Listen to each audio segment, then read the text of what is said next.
What's up, geeks? We're here today with India's #1 tennis player, Sumit Nagal. Last year, we heard about the fact that he had 900 euros in his bank account, and now he's made over $500,000 this year alone. What goes on with Sumit Nagal? What goes on in his head? What does it take to be the #1 player? What does it take to be top 100 in the world? He's done incredible things, and today, breaking it down, Purav Raja and myself and Sumit Nagal, the tennis geek. So, Purav, where do we begin? Where do we begin? Sumit, thanks for being here and thanks for doing this for us. I'm going to start with saying, it's been an incredible season for you. It's been one of those years that, tennis players dream about. Do you often miss the fact that there is no 250 in your country anymore, given the fact that, so many years, all of us came through the system and we all had We all played the 250s. events and we all got known for playing in the country. At a time when you've hit such a high ranking, there's no 250 anymore. Right. Thank you for having me, first of all. Somu, Purav, tennis geeks.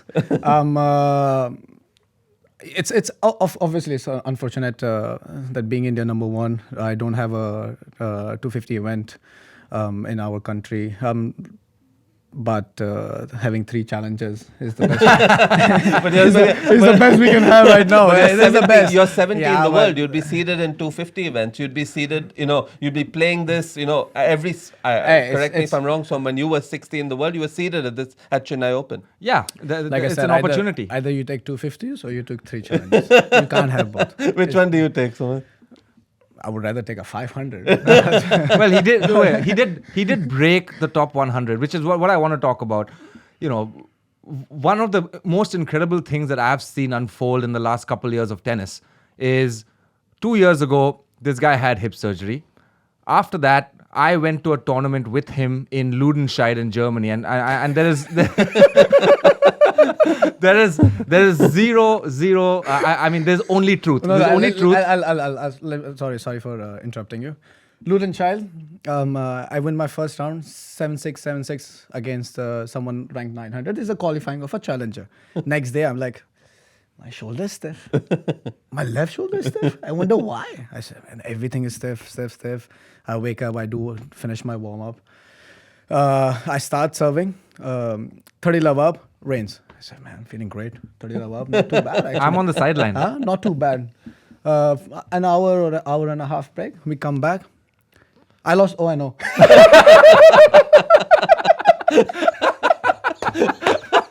In second round qualifying of a challenger. Second round qualifying of a challenger. Who are you playing? This is the best part. So he's playing shift. Where is he from? Ukraine. He's playing a Ukrainian. He's playing a Ukrainian Kravchenko, something like that. Something like this, right? Yeah, and I remember it was me and Shivali, my wife, together, and we were looking at him, and he was trying 100%. So you've made a special trip to Germany. I've made a special trip to Germany, telling Shivali about how great 2022.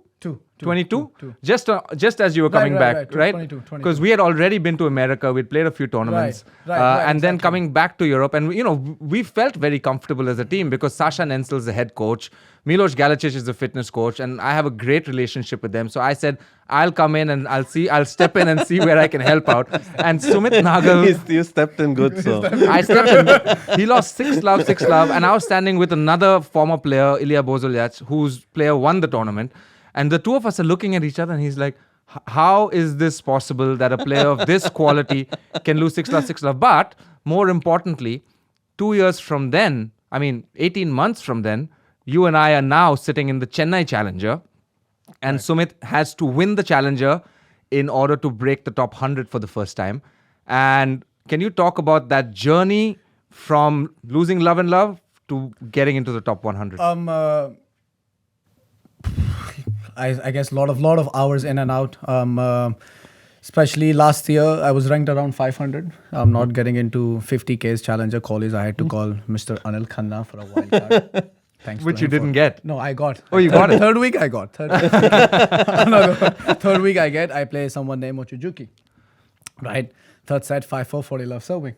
Lost from there. I go to the locker room. I'm like, what am I doing in my life, bro? I'm ranked 500. Not getting into tournaments, have to ask for wildcard for queues of a 50K and then losing to a 19-year-old guy from 5-4 40 love in the third set. And then I'm sitting. I get a call from Milos. What's up, man? What's happening? I said, nothing, man. About to cry. What do you want? What do you want from me, man? You're like, it's okay. Happens. This, that. Blah, blah, blah, blah, blah, blah. I said, okay. And then I obviously went to enjoy a bit of Bangkok. Wait. You said that. I didn't say it.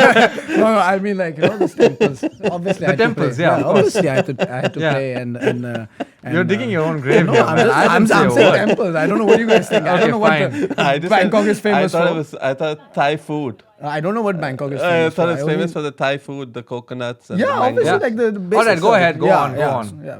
Let's move on. Yeah, and then from there on, I go to another tournament. Again, same thing. 5-4 up, lost from there. I come to India. I'm like, okay, man. At least I'm gonna get some wildcards in my own country. And And I email them. Hey, hello, la la la la la la. I get a reply from a big name saying, sorry, you are too late to ask for a wildcard. I said, too late. The tournament's in 5 weeks. How can I be so late? How can I be so late? Like, sorry, thank you, bye. Just to I tell everyone, the entry deadline is 3 weeks before the tournament. Right, It's not exactly. mixing so with the entry deadline for wildcard is apparently 5 before. 10 weeks before. Yeah. Because they know who's gonna get in or who's not gonna get in. I said, okay. Then I played qualies, played the all those 3 events. Started rising in the rankings. Obviously, went to Europe for clay court events. By the end of the year, I was ranked 135. Wow. Qualified for Australia, and then. Obviously, I have a very bad habit of looking at rankings, looking at the points. Oh, really? So yeah, I don't know why. And now we are in 2024 Chennai Challenger. No. No, where? We are there, but I have to also add in that he qualied at Melbourne.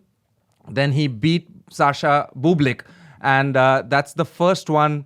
The first time since Ramesh Krishnan has beaten a seed at a major. Wow. He did that against Sasha Bublik remember in straight commentating sets. that. Yeah, two of us called that match. Now from there, now come to Chennai. Yeah, from there, come back home. I see my family for a bit. Go to Chennai. Looking at my phone, I'm like, I need to win to be top 100. I mean, people who don't know about Chennai, it's very hot. Lot of humidity. I think everybody in India knows. Everybody, yeah, but I'm hoping this goes worldwide.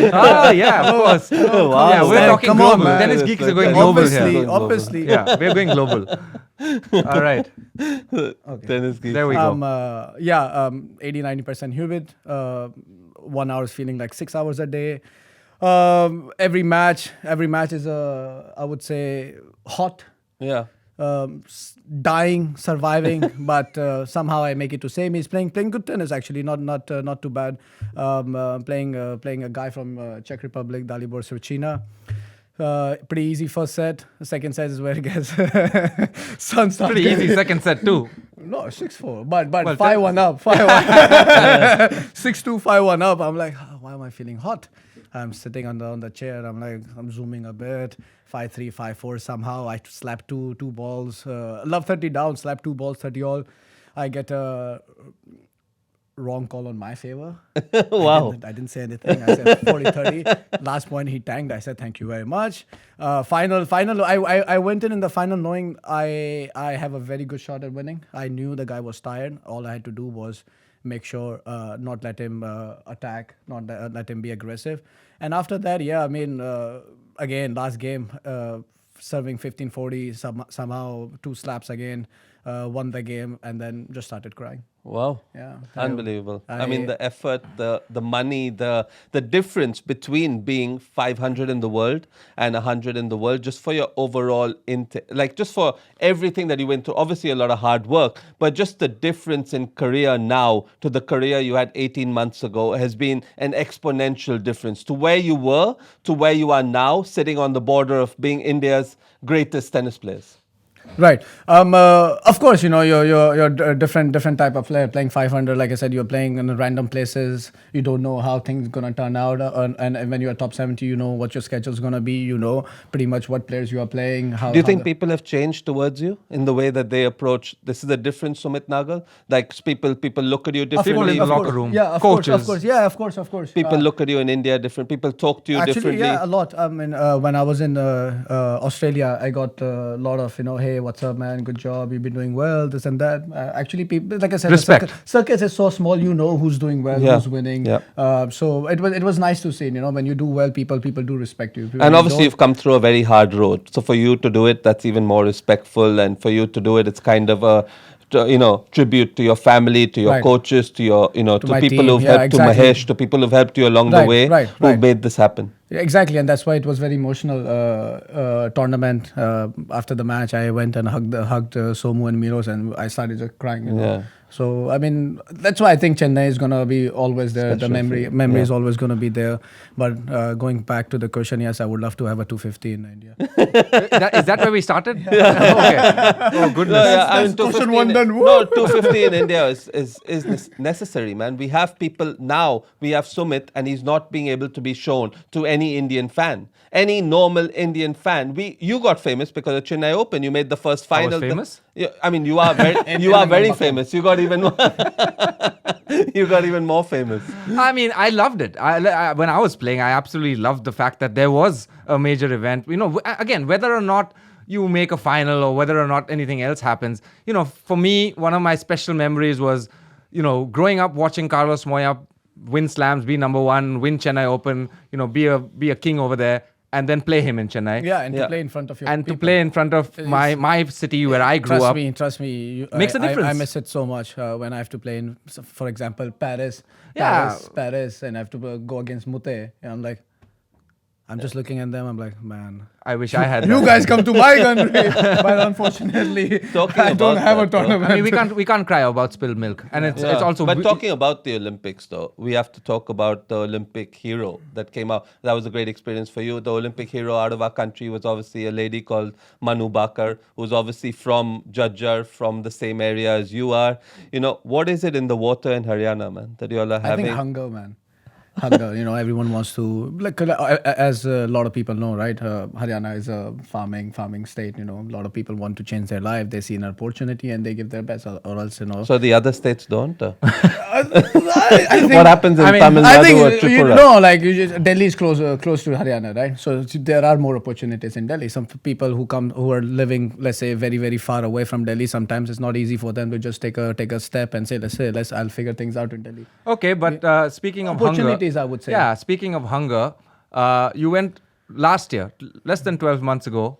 You said you had less than 900 euros in your bank account. Again, I'm not going to say if the quote was taken out of context. I'll allow you to say that. But from that situation, and I know, and all of us who know you, all of us who've been around tennis, we know how hard it is to make money on the real tour by playing tennis. So Right. first of all, props to doing that. But the second thing is, this year alone, it's only, it's in September now, you've made $500,000. So how does that affect the hunger? How does that affect anything else that was going on? First of all, even last year I said it. If you're not playing slams, you're not really making money. Last year I played one quali slams, and you spend whatever you earn. If your prize money is around 150, 200. Hunger is still there, obviously, because tennis thing changes so fast, and if I'm not focused enough or motivated enough to be on the court, 3 months you're out of 100 because the gap is so small from 80 to 100 or 70 to 100. Yeah, It's one tournament difference. But tell me this: what's changed apart from your bank balance. with your bank balance changing, what's changed? Like, do you look at things differently? Do you don't look at things differently? Do you enjoy it a little bit? Yeah, I think security. I mean, there's a lot of nice for things. me, I about think it. I feel like I can invest better. Okay. Invest in yourself? Yes. Invest in myself better. I have a privilege to travel with my tennis coach and fitness coach, or sometimes even tennis coach and a physio, which I obviously didn't have last few years. So I think that privilege and to pretty much eat whatever you want to eat, sleep, having two different and rooms, this is you know? this is again Purav, like I feel like while I was on the tour, this is a big thing because we are not going to Nobu every day to eat. Yeah. I've never been the to top Nobu. guys are going and eating at Nobu. You eat at Nobu. No, never been to New York. No. Only to Melbourne. No. But I also remember when I was, 100 in the world, sometimes you're sharing rooms with your coaches Yeah, of and you're course. talking Yeah. about, Of course. somebody who's 40 years old or 30 years old who doesn't really want to share a room with you, but you're doing it You have because to, it's a yeah. sacrifice. But now there's a few comforts that can be added. Right. And obviously it makes a difference because you are in a better space. You can have this time alone by yourself. Like I said, eat whatever you want to eat. Sometimes you're like Finally, when he reaches the aeroplane, he can turn left. He doesn't have to turn right every time. to the bathroom. You can turn. You have a more comfortable seat. Let's. I mean, does that No. help you? Does that? I That's think- part of travel. That's part of it's life. part of That's being a just professional. part of It's being part of being a professional. if the like I said, if I have kind of obviously I want to look at what the price is. Obviously, I don't go blindly and just click it. Yeah. But sometimes yes, I do have that luxury, especially when you're going for a tournament because. I mean, you should. I think it's. Okay. Let me tell you this. I flew Paris to Washington in the middle seat. In economy. 10 hours. Still. Like I said, it's okay because the price was 8K. I'm not gonna pay 8K for a business ticket, man. Come on, it's ridiculous. I'm not So spending, then, what I'm not comes gonna to your spend- mind when I say the word cricket? My childhood. I mean, really. I mean, I love that sport, right? I love playing. Obviously, But they're not sitting in any middle seats. no, they're not sitting in half rows. Also, Why childhood? I grew up playing. I wanted to play cricket, obviously, when I was growing up, but it didn't go as planned. So I ended up. Do you regret it? When I look at them, yes. And why?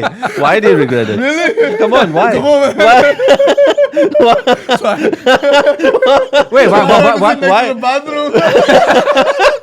Well, why do you regret it? I mean, there's only one Sumit Nagal. Yeah, There's I a know, lot true, of true. cricketers. I think the opportunities in India, where if you play cricket, is much better in my eyes. Okay. Especially if you play for the team or IPL, because you just have better opportunities. There's a better system for it, and obviously the prize, if you do well, you get rewarded very, very high comparing to any other sports in India. Okay, since you brought up cricket, your athleticism right now versus the cricketer's athleticism, and we don't know the numbers, we don't know anything. What do you think? I think. Honestly. I'll be very honest. Honestly? very honest. I think. Wait, the honest meter is here whatever right he now. says. I'll be very honest. I think type of fitness level you need in cricket and tennis cannot be compared. I'm sorry guys, but it is not possible. The tennis sport is when you're playing alone for 4 to 5 hours in a best of 5 set, you cannot compare to any other sport. I understand there are some matches which goes for hour 10, but the beauty of the sport is you don't know how long you're going to play. And if you're telling me a cricketer's job or their fielding or bowling is tougher than tennis matches, I highly disagree. You're being so polite. I highly disagree. As a professional tennis player, like I said, if you obviously cricket is pretty tough in India because so many people play.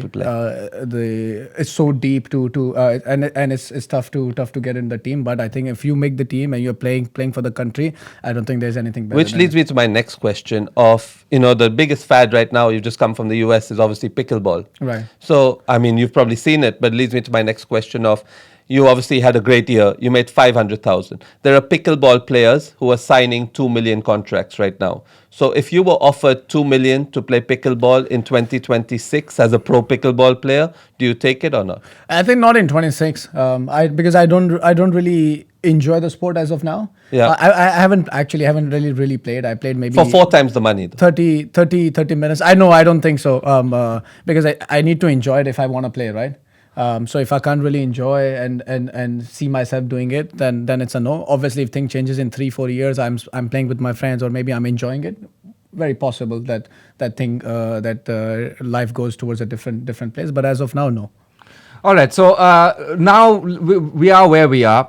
You've had a great year and you've done exactly. I mean, everything you've done, you've earned, right? I can say that.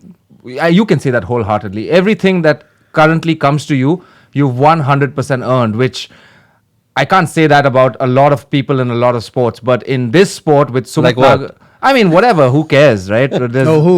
I mean, there's, I mean, there's certain people in the IPL that, I mean, again, there's Of course. 100 players and more than 100 players in the IPL, and there's selections. Over here, there's no selections. You win, you make points, you earn money. You lose, Yeah, you don't make points, you don't earn money. Brutal sport, but very like transparent. If you're good, you're good. If you're not good, thank you very much. Yeah. You So keep how grinding do on futures? how do you sum up the last 9 months, and what do you see for yourself for the next? I mean, because you've set yourself up quite nicely for 25, and then who knows?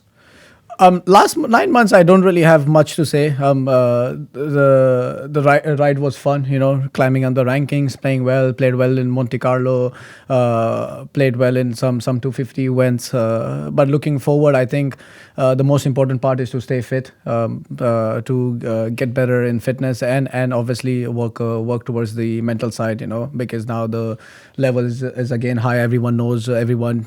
It's all about who's gonna come out 2% better than the other person. Alcaraz said he lacks some mental strength. Do you Right. think you lack some mental strength? I think except Djokovic, everyone lacks a bit of mental strength. Really?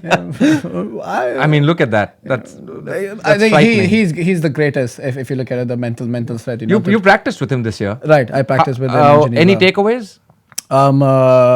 If you're talking about tennis wise, I mean, come on, man. The backhand is sweet. The returns, you serve, you're destroying your shoes because my shoes were more dirty from my racket than from clay.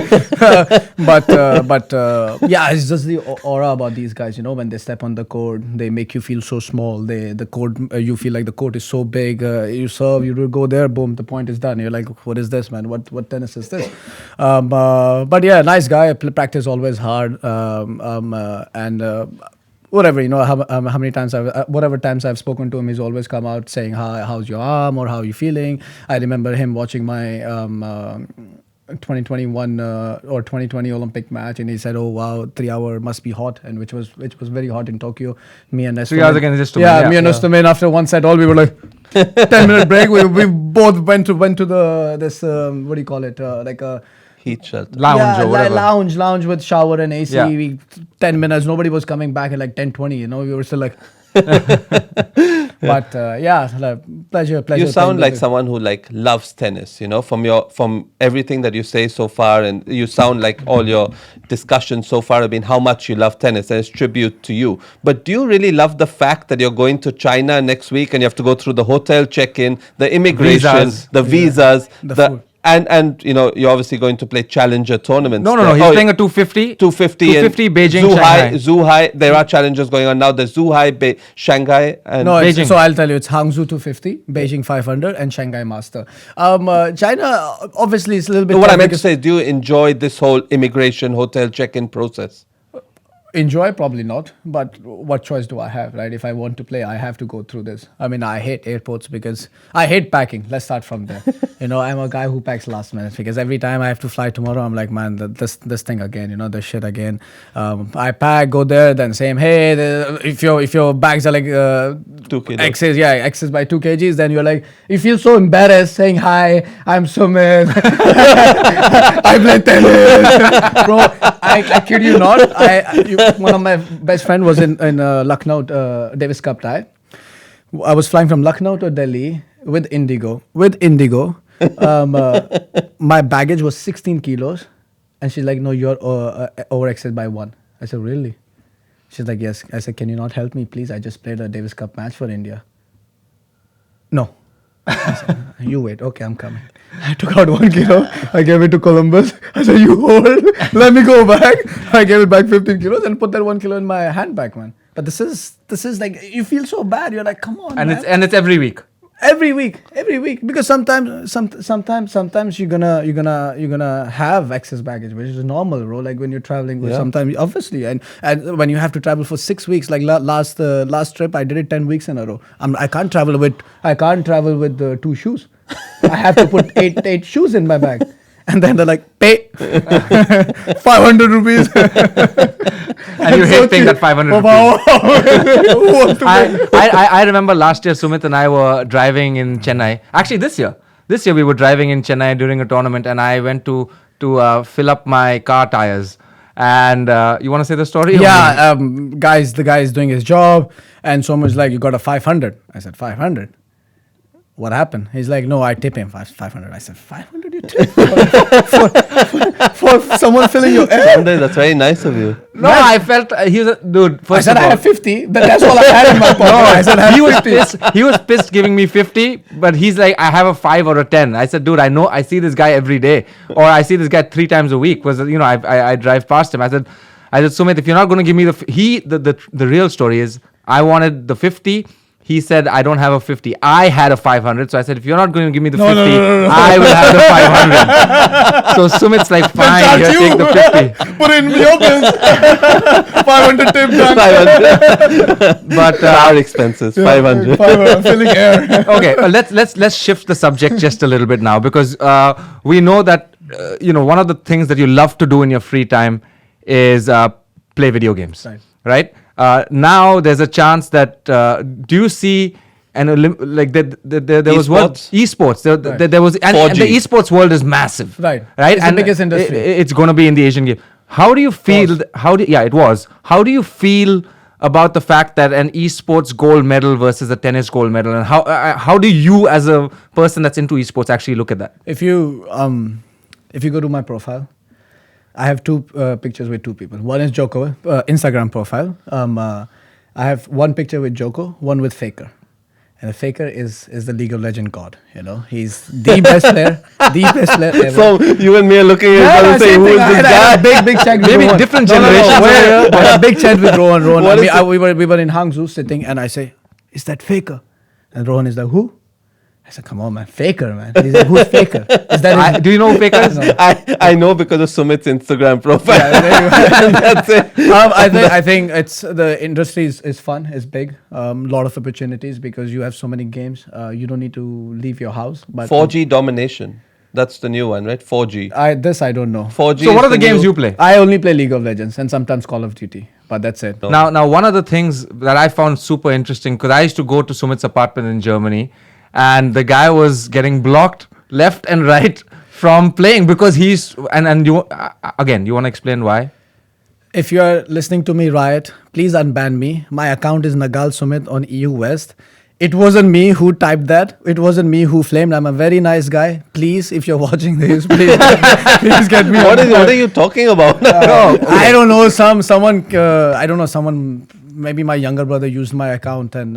Riot. It's a Riot is the company. Riot is the the company. that owns League of Legends. Oh. Right, and they have the power to ban you if you are. Unsportsmanlike conduct. Yeah, exactly. Unsportsmanlike? Yeah, I said some. No, my brother said some stuff. He said some stuff and I got permanent ban, man. So, but you A can't permanent ban? You 3 can't play accounts. anymore. I can't play from that account. Obviously, you can play from a different account, but those, your first account always has a some sort of feeling. You have when you go in there, it says Nagal Sumit. You're like, yes, that's me. I spent 2,000 euros on those skins. And What do you mean skins? to make my character look cool. No way. What? Oh, That's God. why he had less than 900 euros. Bad investments. Riot, please. So the food and stuff, Sumit, you're obviously one of the things that it's immense tribute to you that you've come such a long way, and nobody's done it apart from Sumit, right? Nobody's done this journey apart. So I'm talking to you about what do you eat? Like, how do you manage to keep What do you mean this- no one's done it? I mean, oh, sorry. What the hell? He wasn't counting. He was just Why counting me and are him. you forgetting me over here? Not many people have done it. Okay. I'm in the company of 2 who have, but not many people have got to your rankings, guys. It's immense tribute, and it's only to you, and really to you, Sumit, right now that it is. This is fair. So, how do you manage to keep yourself fit? You're traveling, you're doing visas, you're hustling bags. How do you manage to eat properly, do the right things? I mean, obviously, since you spent so many years going to places that you pretty much know, it gets obviously gets a little bit easier. But talking about first few years, I remember when I went to Florida in 2008. I was 11, 12 years old. I was training with my old coach named Bobby Mahal. He made sure that every kid on that trip will eat one plate of cooked veggies. Okay, I said, all right. I see veggies like asparagus, broccoli. I said, hey, what is this? You know, He's from Jhajjar. Yeah, Jhajjar. I know gajar and mooli, bro. Come on. I see asparagus. I said, okay, let me try that. I puked. It was that bad. Because I didn't know what it was. How old were you? 12. Yeah, 11ish, yeah, exactly. And from there on, obviously, he pushed me a lot. It was actually Bobby who changed my eating habit. I was really, really bad, but I also tried gluten-free for 8 months. Was horrible. Why? What was horrible about it? I mean, if you're eating food to enjoy, stay away from gluten. if you're eating to stay healthy, stick to gluten. But obviously, like everyone tried to, every athlete tried to stay away from all this gluten-free fried food. Vegan. Yeah. Stay away from vegan. Cola, whatever, you know. Talking about visa and all, I had to do Chinese visa and Japanese visa last week. It wasn't so bad, but some weeks I've had some stories where they're saying no, go. You're sitting in Ecuador and they're like, no, go back to India and apply visa when you're supposed to play Peru the next week. I said, you really think can go back and then come back and apply and get the And visa? then how do you sort it out? By touching their feet and playing. Please. That still works. Yeah, sometimes it works. Sometimes the ATP helps out. I'm ATP will never help out with embassy. They only give you documents. Yeah. But this now, they have started to help you with the, I don't know if it's ATP or US Open.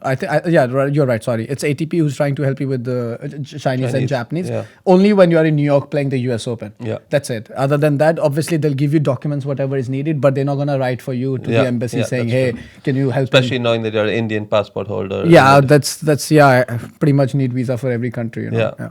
all right, Purav. I know you have a few more.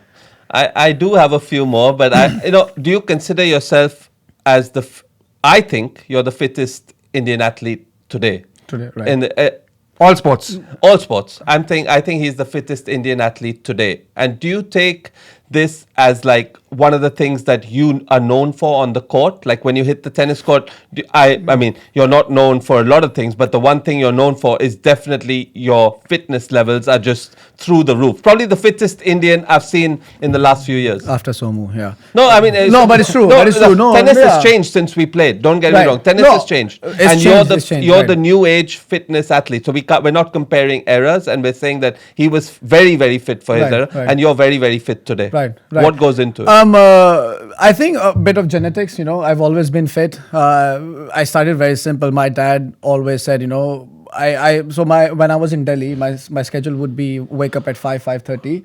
First thing would once I leave home is to do fitness. I would do fitness for 90 minutes every day, no matter what. And fitness was very basic. You know, you run a bit, you do some sprints, this and that. But that's all I knew. That's all he knew, and that's all the trainer I was working with knew. Something is better than nothing. Yeah, something was better than nothing. I was running 7-8 kilometers every day and then doing 10, 20, 30, 40 meters of sprints. I think that really built the way I am now.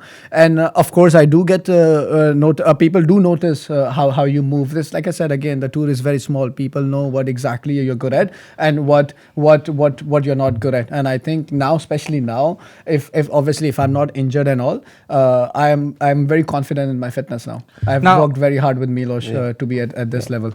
Yeah, and you know, I've had conversations with Sasha and Milos and Sumit, and you know, I think one of the things that is 100% clear is for Sumit to be successful, he needs to have a certain level of fitness. Otherwise, it's impossible to be at the level that he is. So obviously, kudos to you guys. Kudos to have that clarity and to make it happen. I think it requires a certain level of expertise. Now, speaking of fitness, moving forward, there's going to be a preseason. Right. How is this new preseason going to be different than the ones in your past? Because it's different because of the place you're at, the tournaments you're going to get into in January. How are you looking at preseason 2024? So, obviously, ATP Tour's season pretty much ends around End of late, October, Yeah, late yeah. October, early November. And if you play Challenger 2, you can pretty much play to till November end. And for the first time, I'm at a spot where I am gonna stop when the ATP 2 stops. So that gives me around 6 weeks,